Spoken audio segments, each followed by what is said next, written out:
नमस्कार दोस्तों, आज की इस वीडियो में हम लोग देखेंगे एमडीसी ट्रिबल मूवमेंट्स ऑफ इंडिया का जो इम्पॉर्टेंट क्वेश्चन है वो शुरू करेंगे। ठीक है दोस्तों, देखिए बहुत कम टाइम बचा हुआ है आप लोग के एग्जाम में सेमेस्टर 1 वाले के।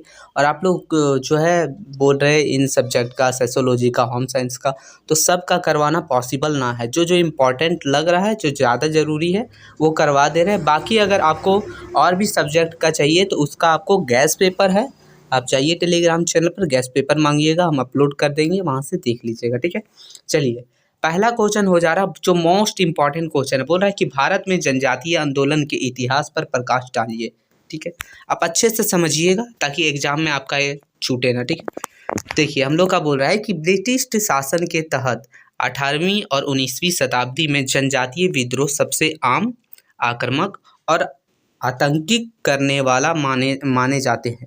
मतलब 19वीं और 20वीं सदी में ब्रिटिश सरकार के खिलाफ में, उसके खिलाफ में जो जनजातीय विद्रोह हुआ था वो एक बहुत ज़रूरी माना जाता है, आम माना जाता है। ठीक है, भारत में दो तरह के जनजातीय विद्रोह होते हैं, मुख्य भूमि के जनजातीय विद्रोह और सीमावर्ती जनजातीय विद्रोह।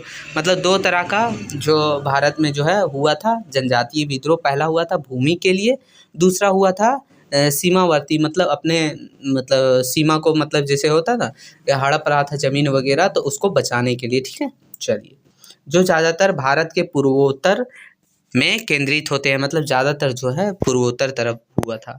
चलिए आगे देखते हैं। बोल रहा है कि क्रांतिकारी प्रवृत्तियों ने पूरे भारत में आदिवासी विद्रोह, बगावत और क्रांतियों को बढ़ावा दिया। वे आधुनिक आदिवासी जीवन में पहले से मौजूद दोषों और कुप्रवृत्तियों से लड़ने और उन्हें खत्म करने के लिए परिस्थिति का लाभ उठाना चाहते थे। मतलब जो क्रांतिकारियों थे, आदिवासी विद्रोह के बगावत करने वाले क्रांतिकारी, उसको बढ़ावा दिया गया पूरे भारत में। और साथ ही साथ आधुनिक आदिवासी का जो जीवन है उसको पहले से कई गुना लड़ने के लिए उसे जो है सक्षम बनाया गया, अच्छा किया गया, ताकि वो हर एक परिस्थिति का लाभ उठा सके और क्रांतिकारी बन के लड़ सके। ठीक है, चलिए आगे है कि भारत में कई विविध आदिवासी समुदाय अपने क्षेत्रों में अंग्रेजों के जबरन आक्रमण के खिलाफ खड़े हुए। उपनिवेशवादियों के आगमन से पहले आदिवासी समूह सदियों से अपने जंगलों के आसपास चुपचाप और प्रकृति से संपर्क में रहते थे। अंग्रेज आए और उनकी जीवन शैली में आमूलचूल परिवर्तन किए, जिसने उन्हें अपनी ज़मीन के शासक के बजाय गुलामों और कर्जदारों की स्थिति में डाल दिया।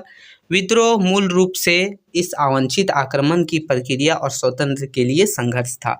मतलब पहले जो आदिवासी वगैरह रहते थे वो अपना आराम से रहते थे, खेती बाड़ी करते थे और अपना जीवन यापन करते थे। लेकिन जो अंग्रेज आए उसके जीवन शैली जो है चेंज हो गई, परिवर्तन हो गई। उसके ज़मीन जो है वो शासक के द्वारा ले लिया गया, उस पे जो है उसी के ज़मीन पर उसको मतलब गुलाम के जैसा काम करना पड़ता था। उसके बदले थोड़ा सा जो है अनाज मिलता था या फिर पैसा मिलता था, जिसके कारण जो उन्होंने जो है वो अंग्रेज़ों के खिलाफ आदिवासी समूह ने अपना विद्रोह शुरू किया।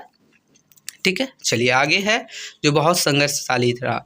आगे है कि भारत में जनजातीय विद्रोह के कारण क्या क्या कारण थे। तो देखिए अस्थायी कृषि की प्रथा, ये जो है बहुत बढ़िया कारण था कि आदिवासियों का प्रमुख आधार कृषि, शिकार, मछली पकड़ना और वन उपज का ही उपयोग करना था। आदिवासियों के पारंपरिक क्षेत्रों में गैर आदिवासियों के आने से अस्थायी कृषि की प्रथा शुरू हुई। इससे आदिवासी आबादी की ज़मीन छीन गई। आदिवासी भूमिहीन कृषि मजदूर बन रहे थे, जिसके कारण उन्होंने जो है लास्ट में विद्रोह शुरू कर दिया। मतलब वो जो है ना, जब अंग्रेज वगैरह आए तो उन लोगों का ज़मीन छीन लिया, जिससे आदिवासी का जो पारंपरिक क्षेत्र था, वो अस्थाई ज़मीन था, वो ख़त्म हो गया और उन्हीं को ज़मीन छीन के तब इन्होंने लास्ट में जो है वो विद्रोह शुरू किया। लास्ट में हम लोग देखेंगे निष्कर्ष देखते हैं थोड़ा सा। बोल रहा है कि 18वीं और 19वीं सदी में अनगिनत आदिवासी विद्रोह हुए। मतलब बहुत सारे जो है आदिवासी विद्रोह हुए और औपनिवेशिक नियंत्रण के दौरान निश्चित रूप से व्यवधान उत्पन्न हुए। यहाँ तक कि ईस्ट इंडिया कंपनी के दौर में भी इन कई गुठाओं का परिणाम 1857 के विद्रोह के रूप में सामने आया, जो भारतीय के विशिष्ट वर्गों को लक्षित करने के बावजूद स्वतंत्रता आंदोलन की शुरुआत से पहले अंग्रेजों के खिलाफ सबसे महत्वपूर्ण विद्रोह बना रहा। समझ आया?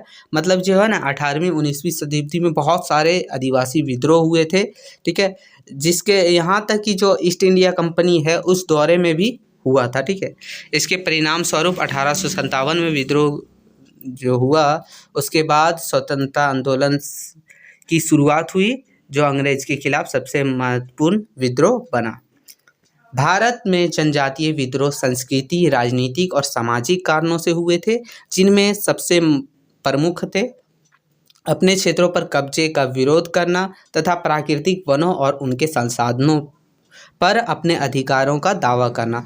मतलब जो भारत में जनजातीय विद्रोह हुआ था वो सांस्कृतिक, राजनीतिक और धार्मिक हर एक तरह से हुआ था, ठीक है। लेकिन उसमें सबसे जो प्रमुख था वो था उसके क्षेत्रों में कब्जा करना और प्राकृतिक वनों और संसाधनों पर अधिकार का दावा करना, इसी के लिए विद्रोह हुआ था। तो यही था। आप लोग आई थिंक आप समझ गए होंगे, और नहीं समझे तो आप प्लीज़ दोबारा से इस पीडीएफ को भी पढ़ लीजिएगा। टेलीग्राम में पीडीएफ अपलोड कर दिया गया है, ठीक है। फिर मिलते हैं नई वीडियो में, तब तक के लिए जय हिंद।